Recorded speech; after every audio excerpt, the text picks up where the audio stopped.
Jangan lupa subscribe YouTube channel Metro TV News dan jangan lupa nyalakan notifikasinya.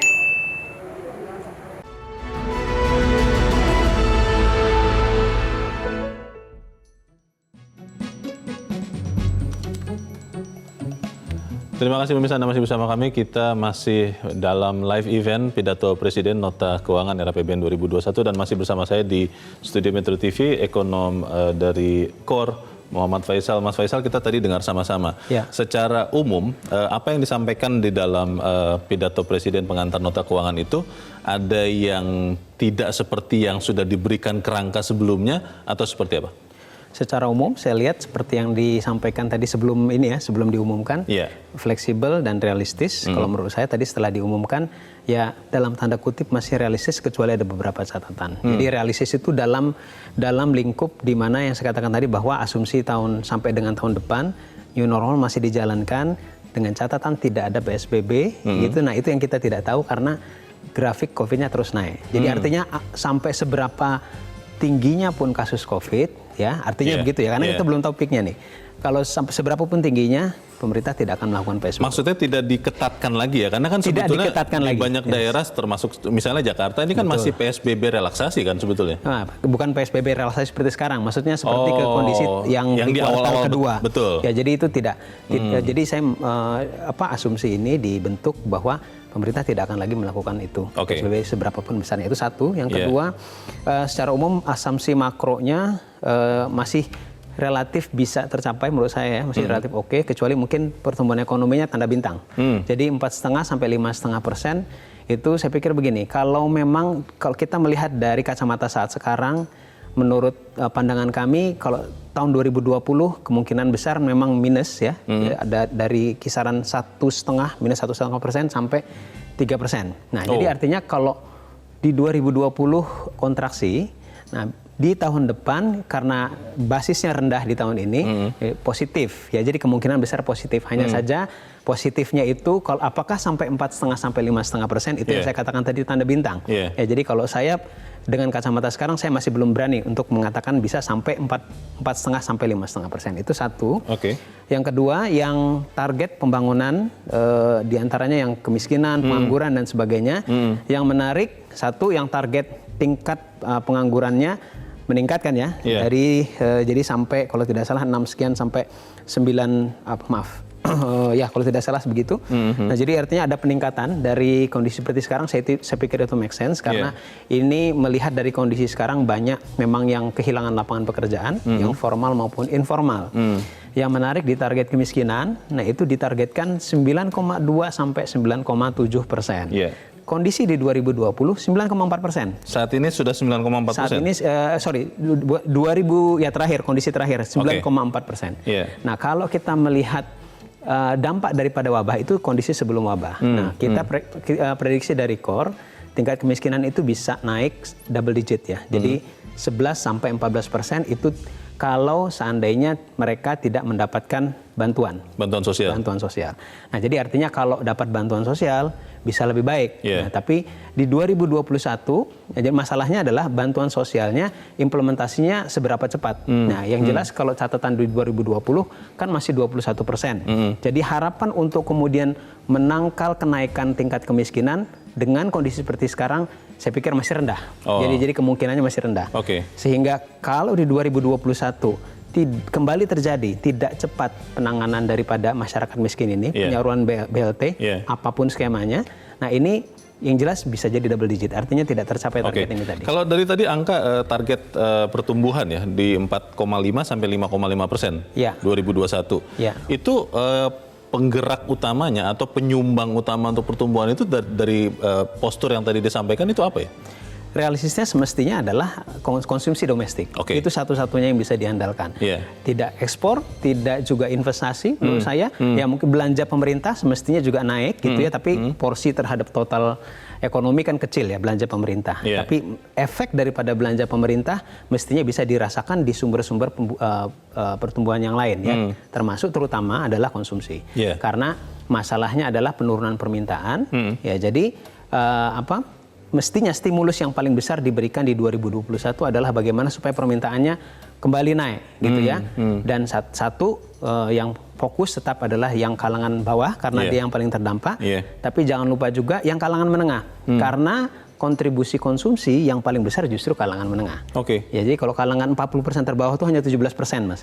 Nah, yang menengah 40% di tengah sama 20% paling atas tuh sumbangannya sampai 83%. Jadi memang ya terbalik begitu ya, agak timpang gitu, begitu ya penyumbangan. Tadi di dalam pidato Presiden juga disebutkan, Mas Faisal, disebut khusus ini satu paragraf panjang, pembangunan pariwisata tahun 2021 dianggarkan sekitar 14,4 triliun rupiah. Ini apakah cara pemerintah untuk bermain cepat begitu untuk memulihkan konsumsi tadi, karena kalau menengah atas kan ketika sudah dipastikan aman tidak tertular lagi pandemi COVID-19 maka mereka mungkin akan berwisata.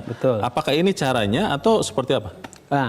Kalau melihat daripada peran daripada sektor pariwisata, saya bisa mengerti karena pariwisata ini sifatnya dia cross cutting, maksudnya dia sangat-sangat multisektoral dampaknya. Jadi yang bekerja di sana juga sangat banyak ya. Nah, sehingga kalau itu yang ingin didorong, ditambah anggarannya, ya itu berarti itu juga dengan secara tidak langsung juga membantu mereka pelaku usaha yang ada di sektor pariwisata.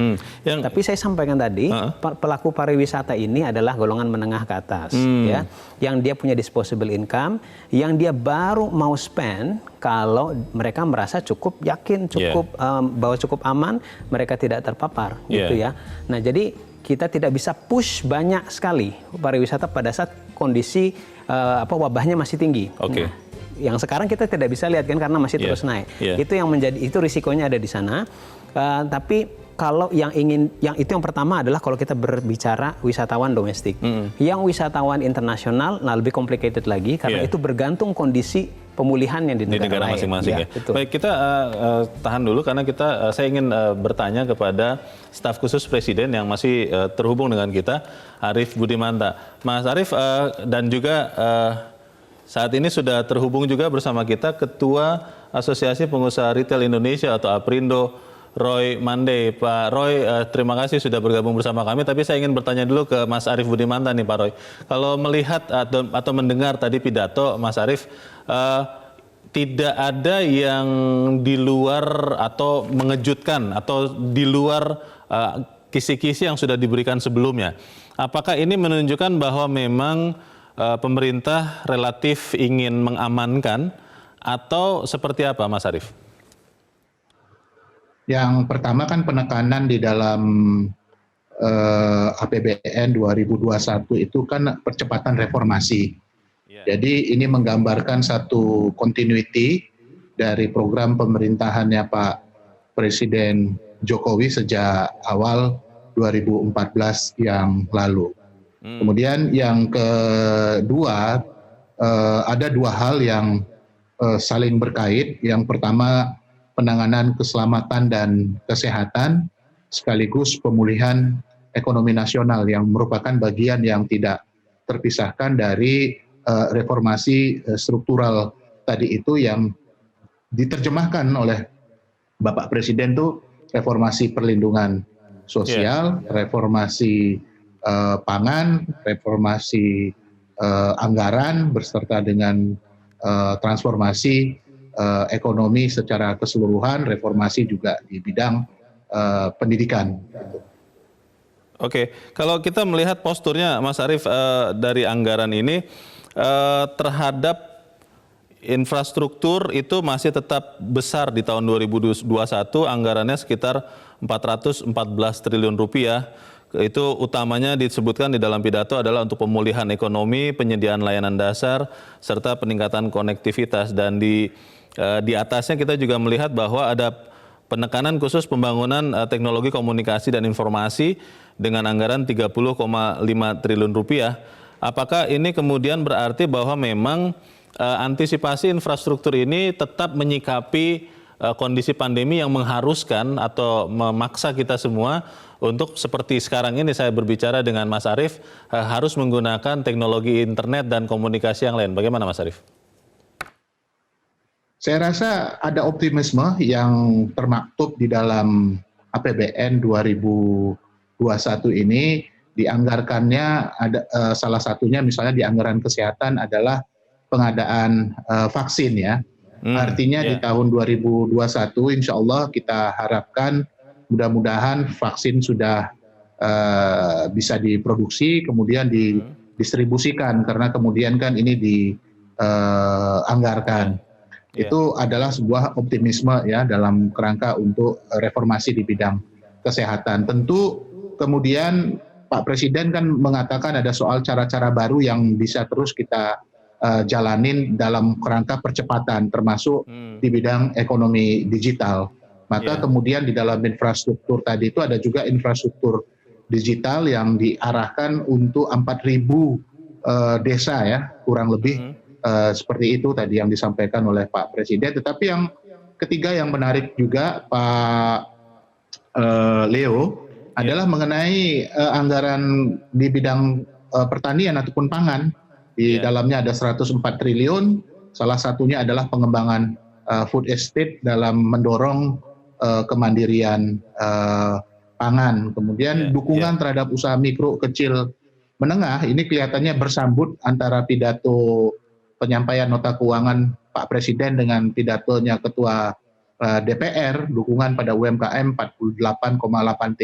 Tapi secara keseluruhan dalam konteks target pembangunan, menurut pandangan kami ada sesuatu yang serius juga ditanganin oleh pemerintah yang diantarkan oleh Pak Presiden. Selain memang penurunan kemiskinan, kita tahu memang akibat pandemi kemiskinan bertambah, tetapi ada focusing di dalam program, yaitu pengentasan golongan kemiskinan ekstrim, ya, golongan kemiskinan ekstrim, dan ini memang bisa kita sebut sebagai salah satu langkah, apalagi kemudian Pak Presiden menyatakan itu ditargetkan selesai kemiskinan ekstrim di tahun 2024. Baik, saya ingin ke Pak Roy Mande. Pak Roy Mande, tadi Presiden mengatakan bahwa tetap pembangunan ataupun pertumbuhan ekonomi 2021 itu akan mengandalkan konsumsi domestik dan investasi.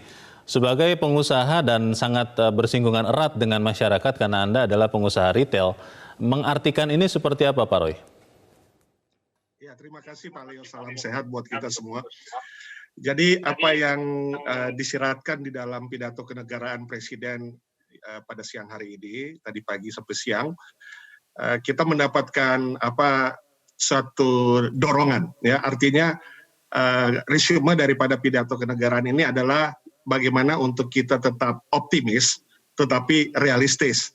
Artinya kita optimis untuk membuat kita terus meningkatkan upaya usaha atau menggerakkan ekonomi kami di pelaku usaha, maupun juga realistis terhadap situasi atau kondisi pandemi yang saat ini tentunya kita masih tanggulangi bersama. Ya, dari beberapa poin yang tadi disampaikan memang tercuat dengan angka pertumbuhan ekonomi 2021 4,5 sampai 5,5%. Ini adalah angka yang sangat optimis, artinya kita ketahui bahwa realita semester 1 kemarin kita sudah dapatkan info kuartal 1 2,7 pertumbuhan kita kemudian turun jadi minus 5,2-5,3% di kuartal kedua. Dan mudah-mudahan di kuartal ketiga kita dapat sembuh, karena kalau tidak kita masuk 2 kali resesi minus dan kita akan jadi negara resesi. Nah, berkaitan dengan hal tersebut, optimisme di tahun 2021 itu tentu perlu ada didukung beberapa poin atau beberapa hal, apalagi yang berkaitan dengan consumption. Kita tahu bahwa consumption sampai hari ini masih kontributor terbesar daripada pertumbuhan ekonomi kita. Dalam kurun waktu 10 tahun terakhir ini, nggak pernah konsumsi rumah tangga itu di bawah 55%, ya. Tahun demi tahun, semester selalu di atas 55%, 57, 58% dan seterusnya. Nah, ketika kita mengupayakan optimisme untuk mendapatkan pertumbuhan ekonomi 4,5 sampai 5,5, berarti kita sepakat dan setuju bersama bahwa konsumsinya yang mesti didukung, ya. Walaupun investasi, nah ini berkaitan dengan investasi, kita tahu bahwa di semester lalu sempat ada pertumbuhan 8%, tetapi kita harus melihat bahwa itu bukannya belum menjadi yang utama, karena memang semua sektor juga masih terdampak. Nah, pertumbuhan untuk consumption, langkah-langkahnya paling utama dan terutama adalah meningkatkan daya beli. Nah, daya beli ini tentunya sudah mulai terlihat di memasuki semester kedua ini dengan adanya bantuan-bantuan sosial produktif, bantuan tunai, bahkan juga adanya gerakan untuk mengupayakan biaya stimulus, dana stimulus itu meningkat dari 10% yang hanya baru 10% bulan Juni bisa 2-3 kalinya, sehingga uang beredar di masyarakat. Bahkan ini kita terus juga melihat bahwa kebijakan fiskal dan moneter terus diperhatikan, ya fiskal untuk penurunan tax ratio ini juga diupayakan supaya investasi masih bisa juga meningkat. Nah, dari beberapa hal tersebut kembali lagi daya beli menjadi hal yang penting dan utama saat ini. Pak Roy, di dalam pidato Presiden yang baru saja kita dengarkan, itu anggaran untuk perlindungan sosial, dukungan perlindungan sosial ditulis demikian, di tahun 2021 adalah 419,3 triliun rupiah. Itu diarahkan untuk percepatan pemulihan sosial, kemudian juga spesifiknya melalui program Keluarga Harapan, Kartu Sembako, Bansos Tunai, dan Kartu Prakerja. Ini bisa diterjemahkan bahwa ada tambahan bantuan pemerintah supaya masyarakat punya daya beli, dan itu akan berpengaruh langsung tentunya kepada dunia usaha, khususnya lagi retail, atau seperti apa Pak Roy menurut Anda? Ya, justru itu. Jadi ini sinyalemen yang baik. Seperti tadi di awal saya katakan bahwa ini adalah semangat optimisme, tetapi yang realistis. Artinya kita ketahui bahwa dana PEN di semester lalu sekitar 124,9 triliun untuk UMKM itu kan masih berproses dan belum semuanya berjalan. Nah, kemudian diproyeksikan juga akan ditingkatkan, ditambahkan nilai bantuan tersebut untuk sektor UMKM atau sektor real pada prinsipnya. Nah, perlu juga ditambahkan di sini sebenarnya UMKM ini juga perlu dilonggarkan karena selama ini kan bantuan itu hanya untuk UMKM yang bankable. Nah, sementara masyarakat kita ketahui bahwa banyak yang ultra mikro, ya, bukan kecil menengah tentunya sudah pasti ada bank, tetapi ultra mikronya bagaimana?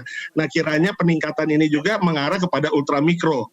Nah, berkaitan dengan hal tersebut, kita juga berharap alokasi-alokasi untuk menggerakkan supaya sektor yang mendukung kepada konsumsi seperti kami di retail, korporasi kredit itu juga kami berharap dapat menjangkau kami karena saat ini kami belum mendapatkan arahan untuk kita bisa dari bank-bank penyalur 15 bank yang 100 triliun kemarin itu untuk dapat sampai ke kami karena kita juga berupaya untuk tetap terus buka beroperasi untuk mendukung konsumsi karena kalau kita tidak mampu beroperasi tentunya konsumsi ini akan juga terkendala. Ya demikian Pak Leo. Baik, terima kasih Pak Roy. Saya ingin ke Mas Arief lagi. Mas Arief, kalau kita lihat target defisit anggaran 2021 itu sekitar 5,5% dan itu lebih kecil dibandingkan yang sudah mulai atau terrealisasi saat ini tahun ini 2020 sekitar 6,3%. Dari sekitar 1.039 triliun ditargetkan defisitnya menjadi turun jadi 971 triliun. Ini maksudnya apakah pemerintah optimis bahwa penerimaan negara, pendapatan negara dan itu artinya adalah kegiatan ekonomi masyarakat sudah hidup lagi, sudah menguat lagi atau apa artinya sebetulnya Mas Arief? Yang pertama bahwa dalam konteks defisit pemerintah melakukan aktivitas belanja negara dengan hati-hati, tetapi dengan prinsip counter cyclical, dengan tujuan yang paling utama itu adalah meningkatkan daya beli masyarakat ataupun konsumsi domestik. Itu yang pertama. Kemudian yang kedua juga memperhatikan kemampuan dari penerimaan negara yang diperkirakan akan lebih baik di tahun 21 dibandingkan dengan tahun 20. Nah, kemudian yang ketiga tentu bahwa tentang defisit ini kan akan berakhir di tahun 21 ya, maka kemudian harus ada trajektori yang dipersiapkan dari sekarang agar kemudian di tahun 22 yang akan datang itu bisa atau tahun 23 bisa kembali kepada 3%. Oke, baik. Kita nanti akan lanjutkan diskusi ini, tapi kita harus jeda dahulu Bapak-Bapak dan pemirsa tetap bersama kami. Live event akan kami lanjutkan selepas jeda berikut ini.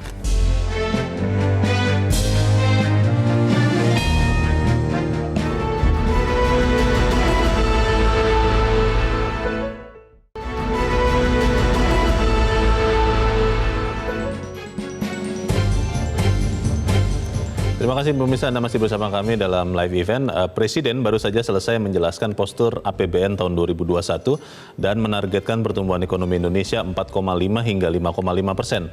Apa saja langkah pemerintah untuk menggenjot pertumbuhan itu? Kita bergabung bersama Jessica Wulandari dari Gedung DPR MPR RI. Jessica, bagaimana strategi pemerintah untuk memulihkan ekonomi di tahun 2021? Ya, Leo dan pemirsa, baru saja kita menyaksikan keterangan dari Presiden Joko Widodo terkait keterangan rancangan anggaran pendapatan dan belanja negara di tahun anggaran 2021. Ada sejumlah poin yang disampaikan. Ini yang pertama dari asumsi makro. Pertumbuhan ekonomi Indonesia di tahun 2021 ditargetkan berada di rentang 4,5% hingga 5,5%. Kemudian yang kedua, pemerintah juga menargetkan inflasi di tahun 2021 tetap terjaga di level 3%. Yang ketiga, pemerintah juga menargetkan di tahun 2021 rupiah berada di level 14.600 per dolar Amerika Serikat. Selanjutnya, pemerintah juga menyampaikan di tahun 2021 memiliki target defisit yaitu 5,5%. Ini ada beberapa fokus yang akan dilakukan pemerintah. Ini untuk pemulihan perekonomian nasional. Dan yang pertama kita lihat ini pemerintah fokus pemulihan ekonomi nasionalnya ini akan menggelontorkan senilai 356 triliun untuk 6 hal. Yang pertama penanganan kesehatan lewat belanja vaksin hingga bantuan BPJS senilai 25,4 triliun. Yang kedua, perlindungan sosial ini tentunya terutama bagi masyarakat bawah dengan anggaran yang cukup besar yaitu 110,2 triliun. Ini lewat PHK hingga bansos secara tunai. Yang ketiga, pemerintah juga mengalokasikan 136,7 triliun untuk 5 fokus pemerintah. Yang pertama untuk sektor pariwisata, kemudian yang kedua untuk revitalisasi industri, ketahanan pangan dan juga pengembangan teknologi serta informasi. Dan selanjutnya pemerintah juga menganggarkan sebesar 48,8 triliun untuk UMKM ini lewat perbankan. Dan pemerintah juga menargetkan ini 14,9 triliun ini untuk pembiayaan korporasi, terutama ini untuk insentif usaha senilai 20,4 triliun. Dengan adanya fokus tersebut, ini Presiden juga menargetkan di tahun 2021 angka pengangguran ini berada di rentang 7,7 hingga 9,1% dan kemiskinan di level 9,2%. Dan setelah melihat fokus tadi, kita akan langsung mendalaminya bersama salah satu anggota DPR, yaitu Bapak Sugeng, ini Ketua Komisi 7 DPR. Pak Sugeng, selamat sore. Selamat sore. Gimana kabarnya, Pak? Iya, alhamdulillah sehat walafiat. Kita harus tetap disiplin dengan protokol kesehatan ya. Pak, tadi kita sudah mendengarkan keterangan dari Presiden terkait RUU APBN di tahun 2021. Ya. Ini boleh tanggapannya seperti apa sih, Pak? Seperti fokus dari pemerintah kan untuk pemulihan perekonomian nasional dan ini menganggarkan 365 triliun. Boleh, betul. Secara keseluruhan saya melihat APBN kali ini tetap hati-hati ya, anjal konservatif juga. Kenapa? Misalnya defisit APBN dipatok di 5,5 sehingga secara 5,5% dari PDB, sedangkan tahun lalu malah lebih dari itu satu. Kedua, secara keseluruhan APBN berjumlah belanja negara ada 2.747 triliun, di mana pendapatan kurang lebih 1.776 triliun. Artinya ada defisit kurang lebih 900 sekian triliun. Nah, hal yang lebih penting juga, dari mana pendapatan 1.770 triliun? Tadi dikemukakan Presiden ada unsur pajak kurang lebih 1.400 sekian triliun dan juga pendapatan negara bukan pajak PNBP kurang lebih 293 triliun. Ini juga realistis. Kenapa? PNBP salah satunya misalnya sebagaimana tadi dikemukakan Presiden juga, lifting minyak akan turun dari yang lalu kurang lebih 740 barrel per hari, di sini dipatok hanya 705.000 barrel per hari. Kedua, misalnya ICP, Indonesian Crude Price ditetapkan $45 per barrel. Jadi ini angka-angka yang menurut hemat kita, catatan kita adalah realistis dengan prudent. Ini sangat hati-hati pemerintah. Betul, karena apa? Karena sebagaimana dicontohkan di depan, stimulus yang demikian besar juga belum menjamin akan terjadinya kebangkitan ekonomi yang signifikan. Sebagaimana dilakukan negara-negara lain dengan stimulus yang lebih besar dari PDB mereka. Toh akhirnya pertumbuhan ekonomi negatifnya jauh lebih besar. Nah, ini saya kira pelajaran berharga di saat krisis ini.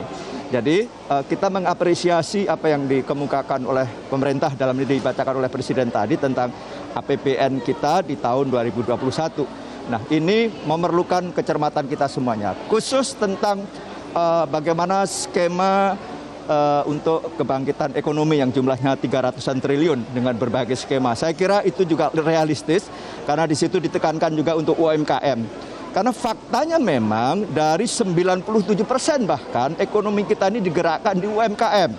Nah, inilah yang sekaligus secara berkali-kali ditekankan oleh Presiden. Di saat krisis ini adalah kesempatan kita untuk semacam redefinisi secara struktural, bahkan disebutkan secara ekstrim, merubah struktur ekonomi kita yang berbasis kepada kemampuan real kita. Jadi itulah, jadi yang saya garis bawahi sekali lagi, APBN kali ini cukup prudent, hati-hati, dan itu menurut kita penting dilakukan daripada kita terlalu progresif dengan misalnya mengumbar defisit terlalu lebar, itu juga kurang bagus. Saya kira betul defisit 5,5% itu cukup realistis untuk hari ini. Saya kira itu. Pak, kalau kita berkaca dari tahun ini penyerapan untuk pemulihan perekonomian agak sedikit lamban karena memang harus memindahkan ke DIPA. Ini dengan waktu yang beberapa waktu ini sehingga ini menyita waktu. Ini kalau dari pengawasan DPR sendiri seperti apa? Persis, ini begini. Berapapun besaran APBN kita, yang penting adalah betul harus sampai rakyat. Kenapa? Di saat krisis adalah sebagaimana kita ketahui, aspek-aspek pertumbuhan itu kan didukung oleh konsumsi, investasi, dan ekspor. Dua sisi yakni investasi dan ekspor sudah dipastikan ini semuanya hancur. Maka kita mengandalkan konsumsi. Maka segala bentuk program apapun utamanya adalah bagaimana memperkuat daya beli rakyat. Itulah hari ini. Sehingga persoalan kemudian setelah Perpu disetujui menjadi Undang-Undang Nomor 2 Tahun 2020, tidak ada alasan lain, tidak ada alasan sedikit pun bagi pemerintah untuk katakanlah ada halangan-halangan terhadap realisasi APBN. Maka dari unsur pengawasan kami memberi keleluasaan seluas-luasnya kepada pemerintah agar APBN itu betul-betul memperkuat daya beli masyarakat, atau sisi daya beli masyarakat yang ujungnya adalah akan memperkuat sisi konsumsi masyarakat. Karena itulah yang hari ini harus kita amankan. Untuk apa? Keamanan pangan, keamanan energi, keamanan kesehatan, pendidikan, itulah yang menjadi titik tekan dalam situasi krisis hari ini. Saya kira itu. Pak, tapi mungkin nggak sih untuk pemerintah melakukan diskresi gitu, supaya ini mempercepat pemulihan perekonomian di tahun 2021? Saya kira diskresi tertinggi ya namanya Perpu itu. Dan itu sudah kita setujui menjadi undang-undang bahwa itulah diskresi. Kita memberikan keleluasan sebesar-besarnya. Yang penting jelas ada taat asas bagaimana good governance dilakukan secara transparan, akuntabilitas yang dipertanggungjawabkan, dan betul-betul sampai publik. Jadi intinya hari ini adalah bagaimana anggaran sebesar kurang lebih 2.700 triliun itu betul-betul sampai ke rakyat. Tadi juga ada penguatan infrastruktur dan sebagainya, bahkan penguatan ekonomi, transisi ekonomi menuju digitalisasi. Tapi betapapun itu adalah bagaimana untuk memperkuat daya beli masyarakat, daya beli rakyat. Itu sekarang. Baik, terima kasih Pak Sugeng. Ya pemirsa, memang setelah disampaikan oleh Pak Sugeng tadi, memang DPR ini optimis pertumbuhan perekonomian bisa mencapai 4,5% hingga 5,5%. Dan DPR terus mengawasi bagaimana realisasi di tahun 2021. Demikian Leo. Baik, Jessica Wulandari melaporkan langsung dari gedung DPR MPR RI. Dan pemirsa masih bersama kami Ketua Asosiasi Pengusaha Retail Indonesia Roy Mande dan staf khusus Presiden Arief Budimanta. Saya ingin ke Mas Arief. Mas Arief, tadi ditegaskan lagi oleh barusan anggota DPR Ketua Komisi 7 Sugeng Suparwoto bahwa yang paling penting dari semua penganggaran adalah serapannya. Bagaimana itu bisa dilakukan. Ada juga Perpu yang sudah menjadi undang-undang dan itu memberikan keleluasaan bagi pemerintah. Memastikan supaya anggaran ini bisa terserap bagaimana kira-kira Mas Arief? Yang pertama dalam konteks itu tentu komitmen untuk melakukan reformasi di bidang penganggaran ya. Karena bicara serapan itu bukan hanya serapan pada belanja di pemerintah pusat, tetapi juga belanja di pemerintah daerah. Dan kita tahu ada kurang lebih mungkin sekitar kalau kita bulatkan 800 triliun di tahun 2021 nanti yang menjadi anggaran transfer daerah. Nah itu yang pertama. Nah kemudian yang kedua, struktur belanja tahunan ini menurut pandangan kami harusnya memang dilakukan secara triwulanan dengan baik gitu. Jadi kita tidak boleh lagi habis-habisan untuk menyerap anggaran di akhir tahun. Dan Pak Presiden itu sudah mengarahkan berkali-kali bila perlu untuk beberapa proyek-proyek yang sifatnya proyek modal gitu ya, modal pembangunan itu dilakukan tendernya di akhir tahun 2020, kemudian di tahun 2021 itu sudah bisa dilaksanakan gitu. Tentu ada hal penting lagi yang harus kita perhatikan, ada risiko inherent yang masih tetap membayangi kita di tahun 2021, yaitu adalah risiko penyebaran dari COVID-19 ini gitu. Baik, terima kasih Staf Khusus Presiden Arief Budimanta. Kami mendapat informasi bahwa Anda akan segera harus meninggalkan tempat karena ada urusan yang lain. Terima kasih Mas Arief sudah bergabung bersama kami. Dan pemirsa masih bersama kita Ketua Asosiasi Pengusaha Retail Indonesia Roy Mande. Pak Roy, kalau melihat tadi sudah dijelaskan bahwa ini adalah rancangan anggaran yang optimis tapi relatif realistis. Sebagai pengusaha ada yang Anda lihat belum termasuk di dalam rancangan ini yang mungkin bisa mengancam ekonomi kita di tahun depan atau seperti apa? Bagaimana Pak Roy? Ya kalau kami melihat jadi memang ini adalah pidato atau semangat era APBN yang optimis tetapi juga realistis. Jadi kembali lagi bahwa yang tentu menjadi konsideran kita terhadap semua ini adalah bagaimana consumption. Jadi mungkin perlu dijabarkan Pak berkaitan dengan bagaimana peningkatan consumption ini lebih detail lagi. Jadi seperti kita ketahui kan memang consumption itu berkaitan dengan daya beli. Bantuan sosial sudah, bantuan desa juga mungkin bisa dijabarkan lagi, kemudian bantuan tunai langsung juga bisa ditambahkan lagi ya, yang sekarang sudah berjalan bantuan tunai itu juga perlu ditambahkan poin-poinnya. Kemarin baru dapat informasi bahwa pulsa juga akan diberikan bagi anak sekolah ya yang bersekolah di rumah. BPJS juga ya syukur alhamdulillah jadi dinaikkan ya BPJS Kesehatan karena memang ada konsideran terhadap suasana ini. Dan perlu juga ya itu tadi bagaimana stabilitas nilai tukar itu juga menjadi poin yang utama tentunya. Dan ya kita tahu tadi disebutkan antara 13.700 sampai 14.900 yang mau dijaga di 2021 ya. Kita tentu sangat berkorelasi terhadap ini karena ini berkaitan juga dengan harga barang dan lain sebagainya atau kita tahu bahwa barang-barang ini bahan baku dan penolongnya masih ada juga yang import, jadi ini sangat menentukan kepada harga barang sehingga harga itu dapat stabil dan menjaga kepercayaan.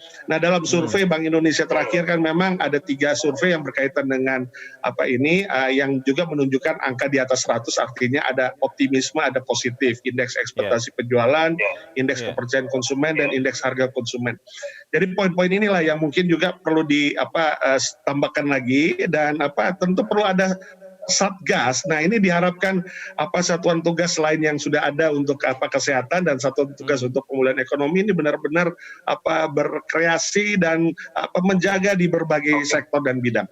Pak Roy, tadi sempat juga dijelaskan oleh Wakil Menteri Keuangan Suhasil Nazara dan juga Staf Khusus Presiden Arief Budimanta bahwa Perpu yang kemudian jadi Undang-Undang Nomor 1 Tahun 2020 yang membolehkan pemerintah memiliki atau merancang anggaran dengan defisit lebih dari 3%, itu kan hanya berlaku sampai tahun depan saja.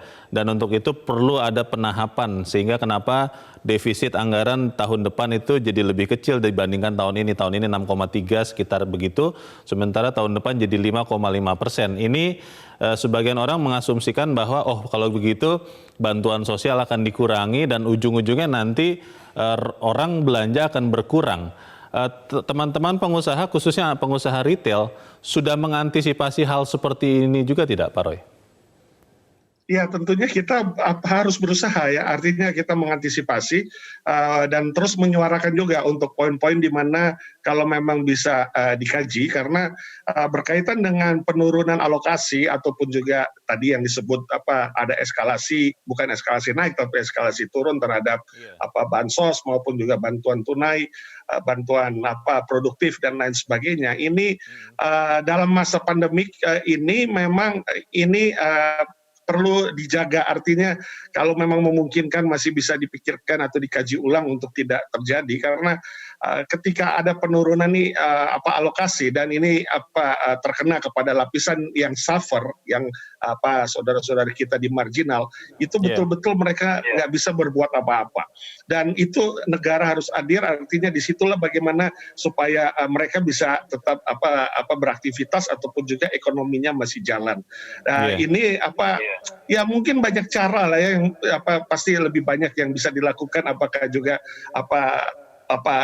bukannya kita menginginkan untuk utang lebih, tetapi utang yang lebih dikonsideran supaya kita juga memiliki keuangan yang cukup, kemudian juga mencetak uang ya. Ada beberapa negara yang menjalankan MMT itu juga mencetak uang ya. Jadi tentunya pasti masih banyak misi untuk dua kebijakan kita, moneter dan fiskal, untuk mengatur alokasi ini. Pak Roy, ada yang mengatakan bahwa pengusaha itu selalu melihat peluang, tapi selalu menyiapkan diri untuk kemungkinan terburuk. Kita sama-sama berharap bahwa target 4,5 sampai 5,5 itu tercapai. Tapi kalau itu tidak tercapai, misalnya vaksin tidak terlalu efektif misalnya, atau kecepatan distribusinya tidak terlalu baik, pengusaha sudah bersiap untuk itu juga tidak? Ya, saat ini kami tentunya terus mengupdate dengan situasi atau kondisi, sama seperti yang tadi bahwa juga negara akan melakukan diskresi ya, walaupun kita ketahui tadi sudah hampir 6% defisit kita dari PDB, sebenarnya normalnya 3%. Sama juga seperti kami ya, industri retail kita tahu bahwa dengan kondisi yang minus 5,3%, kita terdapat dari survei minus 5,51 ya. Jadi dari kemarin di informasi yang kita dapatkan semua. Jadi dengan kata lain kita harus doing the best tapi prepare the worst. Artinya kita coba juga melihat peluang-peluang, misalnya ini yang Aprindo ataupun juga teman-teman retail sedang lakukan, bagaimana untuk mendorong ekspor UMKM yang ada di toko-toko di gerai retail modern anggota Aprindo seluruh Indonesia untuk go export, from local to export. Misalnya Australia sudah ada ratifikasi IACPA dengan tarif 0%. Jadi bagaimana kita mendorong saudara-saudara UMKM kita, plus berkaitan dengan retail kita juga bermohon untuk kita bisa membuka gerai di sana ya. Jadi ada toko Indonesia ya, ada gerai Indonesia yang produknya adalah produk UMKM, produk-produk saudara-saudara kita yang unggul, yang layak untuk from local to go global. Ada beberapa negara yang perjanjian dagangnya sudah diselesaikan oleh Kemendak dan juga sudah diratifikasi. Nah ini kita tindak lanjuti. Ini adalah new market ya. Baik, kita tahan dulu ya diskusi kita, Pak Roy, karena ada informasi pemerintah mematok target pertumbuhan ekonomi 2021 pada kisaran 4,5 hingga 5,5%. Tapi sejumlah ekonom menilai target itu terlalu konservatif dan memperkirakan potensi ekonomi Indonesia bertumbuh tahun 2021 6 hingga 7%. Ekonom menilai pemerintah mematok target pertumbuhan ekonomi yang konservatif tahun 2021, yakni sebesar 4,5 sampai 5,5%. Kepala Riset Kor Peter Abdullah optimistis ekonomi Indonesia berpotensi tumbuh 6-7% tahun depan jika vaksin COVID-19 telah ditemukan dan mampu mengendalikan penyebaran virus corona. Menurut Peter, masyarakat tidak akan menahan berbelanja tahun depan, sehingga ekonomi diperkirakan dapat terdongkrak hingga 7%. Di sisi lain, pariwisata dalam negeri juga memiliki prospek positif. Tidak terlalu muluk kalau kita berharap vaksin ditemukan atau diproduksi akhir tahun ini, dan awal tahun 2021 kita benar-benar sudah bersih dari wabah. Kalau asumsi ini tercapai, ya, dan kemudian asumsi kedua yaitu masyarakat dan dunia usaha kita benar-benar survive, bisa bertahan di tengah wabahnya, maka pada tahun 2021 saya perkirakan kita bisa tumbuh, ya, tidak terlalu sulit untuk tumbuh kisaran 6-7%. Sementara Rektor Universitas Indonesia Ari Kunchoro menilai ekonomi Indonesia masih akan dalam proses pemulihan tahun 2021 sehingga pertumbuhan ekonomi diperkirakan hanya 3,5 sampai 4,5%. Menurut Ari, sektor pariwisata keluarga akan menjadi pendorong ekonomi tahun depan disertai dengan membaiknya sektor UMKM yang menjadi pendukung wisata. Ari juga memprediksi masyarakat masih cenderung menahan diri untuk berbelanja barang tahan lama. Positif di triwulan ketiga dan triwulan keempat itu menjadi momentum nanti untuk 2021, ya. Nah, tetapi karena ini masih dalam proses awal, maka ramalannya tahun 2021 itu mungkin sekitar 3,5 sampai 4%. Berbagai organisasi internasional memiliki proyeksi bervariasi untuk ekonomi Indonesia tahun 2021. Organisasi Kerjasama dan Pembangunan Ekonomi atau OECD memprediksi ekonomi Indonesia tumbuh positif 5,2%. Dana Moneter Internasional memprediksi 5%, sementara Bank Dunia paling pesimis sebesar 4%. Pertumbuhan ekonomi Indonesia tahun 2021 akan sangat bergantung pada pertumbuhan ekonomi tahun 2020. Ketahanan daya beli masyarakat serta keberlangsungan dunia usaha menjadi faktor penentu. Dari Jakarta, Mercy Wijaya, Ade Permana, Metro TV. Ya, itu tadi adalah bagaimana pandangan sejumlah ekonom, dan di sebelah saya masih ada seorang ekonom juga, Mas Faisal. Ya. Sebetulnya apa benar bahwa 5% atau 4,5 sampai 5,5 ini adalah yang cukup aman begitu, sehingga pemerintah kelihatannya relatif main aman begitu? Karena tadi ada yang bilang bisa 6-7%, karena tahun ini kan kita kemungkinan besar 0 atau minus begitu ya. Ya. Nah, itu begitu atau seperti apa sebetulnya? Ini. Kalau saya dengar tadi sebetulnya yang memprediksikan lebih 6-7% itu ada ininya, ada asumsinya. Itu adalah jika vaksin itu sudah ditemukan dan itu terdistribusi. Ya, jadi artinya wabahnya itu sudah bisa diatasi di 2021. Nah, itu kan yang ketidakpastian yang belum bisa kelihatan dari kacamata sekarang. Yeah. Jadi artinya kalau itu tidak terpenuhi asumsinya, nah itu nggak akan sampai itu 6-7%. Nah, jadi lalu ada juga yang menyampaikan kalau tidak salah dari UI yang menyampaikan 3,5 sampai 4,5%.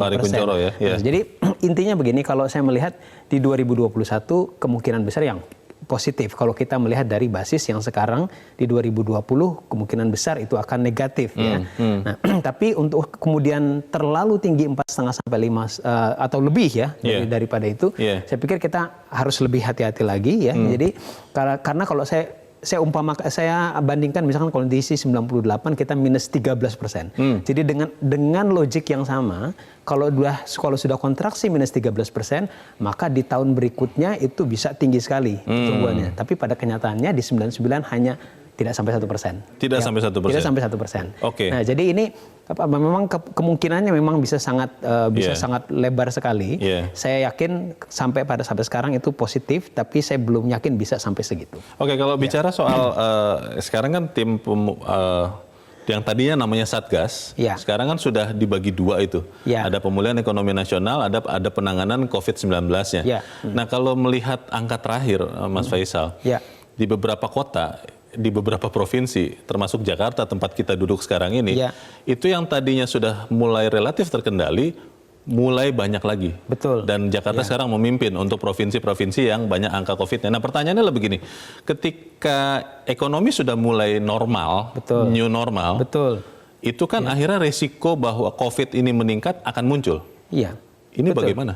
Ya, jadi ini seperti balon ya. Jadi kalau seandainya new normal itu adalah dari sisi ekonominya itu dilonggarkan. Jadi kalau namanya balon dilonggarkan berarti kalau yang satunya ditekan, yang ini biasanya naik. Jadi kalau seandainya new normal ini adalah relaksasi, nah berarti kan dari sisi penanganan wabahnya harus lebih tinggi lagi, harus diperketat lagi. Nah, kalau seandainya dua-duanya relaksasi gitu ya, jadi kalau ekonomi relaksasi kemudian penanganan wabahnya juga tidak lebih serius, nah ini berarti ini bisa salah satunya akan dikorbankan. Kalau bukan ekonomi ya berarti wabahnya akan lebih tinggi. Dan ini menambah ketidakpastian yang nanti muaranya juga ke masalah pemulihan ekonomi juga pada akhirnya. Gitu. Saya ingin kembali lagi ke Pak Roy Mande. Pak Roy masih bersama kami, Pak?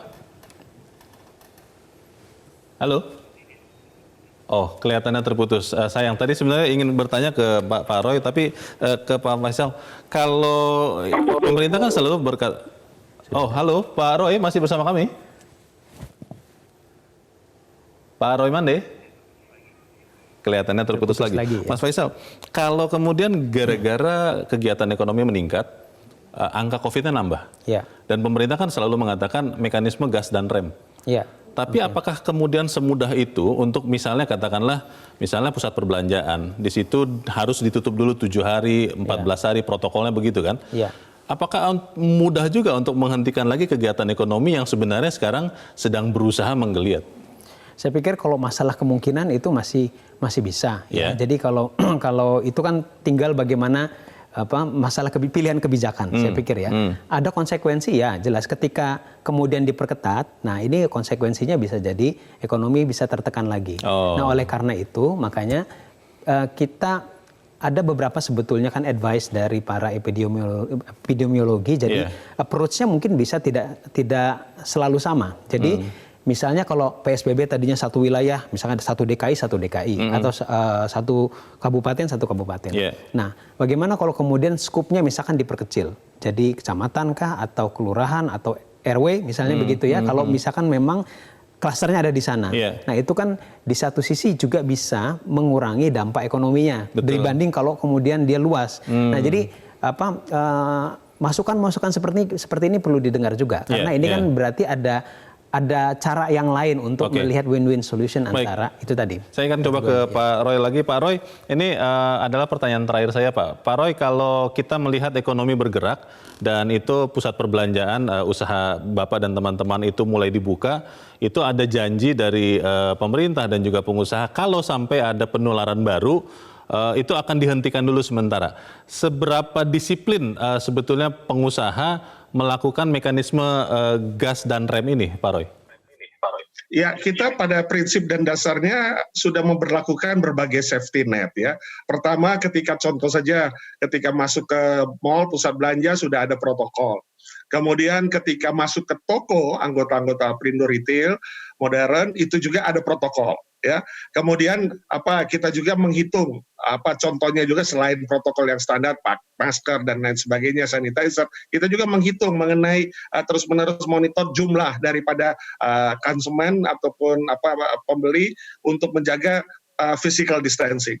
Jadi dan memang syukur alhamdulillah puji Tuhan sampai hari ini klaster baru tidak pernah terjadi di retail modern yang anggota-anggota Perindo, beda dengan yang individual seller ya, yang saudara-saudara kita di pasar.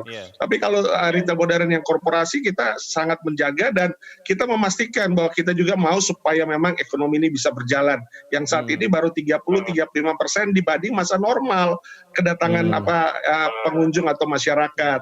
Jadi kita mau yakinkan bahwa belanja di mall, belanja di retail itu aman karena kita semuanya ada safety net yang kita berlakukan dengan ketat. Ya. Baik, kita harapkan itu juga benar-benar bisa dijaga oleh para pengusaha dan kita semua tentunya, karena juga saya dan Pak Roy akan datang ke pusat perbelanjaan kalau kita sudah mulai kembali normal, dan semoga era PBN 2021 ini bisa juga membantu memandu ekonomi ataupun bisnis ke depan. Pak Roy Mande, terima kasih Pak sudah bergabung bersama kami di live event Pidato Presiden Nota Keuangan Era PBN 2021. Selamat sore Pak Roy. Terakhir Mas Faisal, apa pesan untuk pemerintah terkait dengan era PBN 2021 ini? Karena kalau tadi saya garis bawahi adalah tadi Mas Sugeng ya, anggota DPR mengatakan yang penting penyerapannya. Bagaimana? Tadi itu menarik, jadi salah satu poin yang penting itu yang saya pikir perlu dicatat untuk 2021 bagi pemerintah, itu adalah efektivitas daripada stimulus dari APBN, dari fiskal ini bisa dirasakan oleh rakyat. Jadi satu, desainnya benar, yang kedua implementasi, ya kan? Nah, beberapa masukan tadi yang sudah juga disampaikan, misalnya dari sisi UMKM memang sudah beberapa kali dikatakan UMKM penting ya. Dalam PEN juga ada, tapi ternyata dalam PEN kan masih berkutat pada UMKM yang bankable. Yang bankable itu hanya 12%. Jadi 88% ini belum masuk berarti. Yang tidak masuk bank begitu ya? Ya, yang tidak layak atau secara aturan perbankan mereka tidak punya agunan, pencatatannya tidak lengkap sehingga tidak bisa dapat pinjaman. Nah, berarti ada mekanisme yang lain semestinya kalau ingin masyarakat yang tadi yang sebagian besar UMKM itu bisa merasakan stimulus daripada pemerintah. Dan juga cara-cara yang lain lah ya. Tadi sempat disampaikan new market, kan ini permasalahannya permintaan yang tertekan. Nah, bagaimana dengan ekspor? Katanya new market kan beberapa ke Australia sudah keluar, sudah bisa ekspor dengan 0%. Nah, sebetulnya di domestik juga bisa gitu ya. Jadi apakah misalkan terobosan-terobosan baru seperti misalkan pengadaan barang dan jasa pemerintah sudah diarahkan untuk membeli produk dalam negeri UMKM? Ya, apakah sudah sampai ke sana? Baik. Lalu yang lain misalnya dari sisi penciptaan lapangan pekerjaan yang tadi disebut pertama, jadi infrastruktur sudah dicari-cari cara untuk kemudian juga meningkatkan serapan tenaga kerja. Karena kita tidak ingin terus-terusan mengandalkan bansos ya. Kita ingin mereka juga dapat pekerjaan dan permasalahan sekarang pengangguran kan meningkat. Kita kawal berarti sama-sama bagaimana nanti ini bisa diterjemahkan supaya ekonomi kita tumbuh dan kita tetap sehat ya. Mas Muhammad Faisal, terima kasih sudah hadir di tempat ini. Selamat sore Mas. Selamat sore. Dan pemirsa, demikianlah akhir dari live event untuk sore ini. Atas nama seluruh kerabat kerja yang bertugas, saya Leonard Samsudin mengucapkan terima kasih untuk kebersamaan Anda. Selamat sore, sampai jumpa.